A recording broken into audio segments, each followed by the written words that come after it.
Heat and most of all the flames did get way too close for comfort for several homeowners who did all they could to help protect their property and their families. We continue our live team coverage with News Channel 5's Marissa Bagg. Marissa?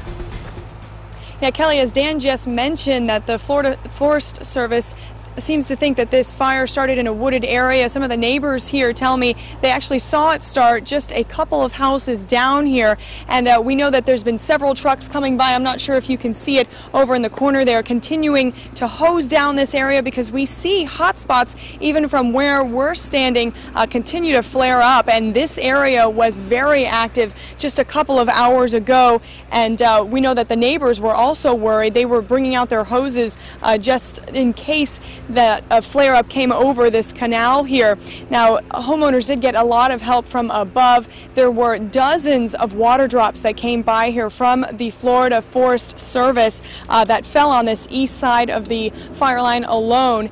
More than 100 drops we heard, but dozens coming just in this area. Still, homeowners, as I mentioned, grabbed hoses. They sprayed their brush behind their homes and turned their sprinklers on, even hosed down their roofs to protect from flying embers. One woman told us that she saw a fire creeping up her neighbor's lawn, so she grabbed a hose and started spraying.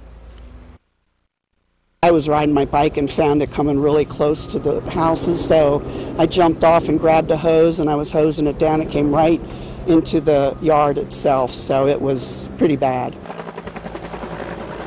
And just a couple of hours ago, we caught some video of firefighters on a brush truck drenching some smoldering spots in this area. Another crew was on foot stomping out some smaller flames. But again, one of the major lines of defense for this area has been this canal that you see behind me. It's covered in greenery, and that has really kept the fire from creeping any closer to the homes that are just on the other side of us here. So obviously playing a very important part of keeping this fire at bay. Reporting live in Hobe Sound, I'm Marissa Bagg, WPTV News Channel 5. Marissa, thank you. Well, the firefighting efforts have included water drops from the air and bulldozing on the ground. Much of the action caught by our own Captain Julie all afternoon.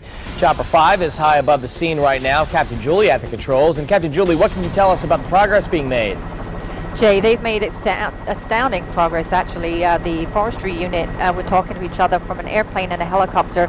The airplane has now left and the helicopter just fired up. They're getting ready to return to Okeechobee County Airport. From what they're telling me, they've pretty much contained it from their perspective. It's not really endangering the homes anymore.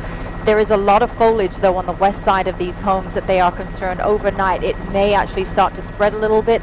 So what they've done is what they're doing right now is digging a fire line to try and prevent that happening overnight. They're saying that in the morning when the sun comes up, they may get some flare-ups, and also some flare-ups as well as those brush trucks go through. But they have a lot of people on the ground to prevent that from happening, and they feel pretty confident right now that this fire is pretty much contained overnight at least. Martin County Fire Rescue units will also remain on the scene here. So a much better picture than it was a couple of hours ago here from Hobe Sound. Back to you in the studio.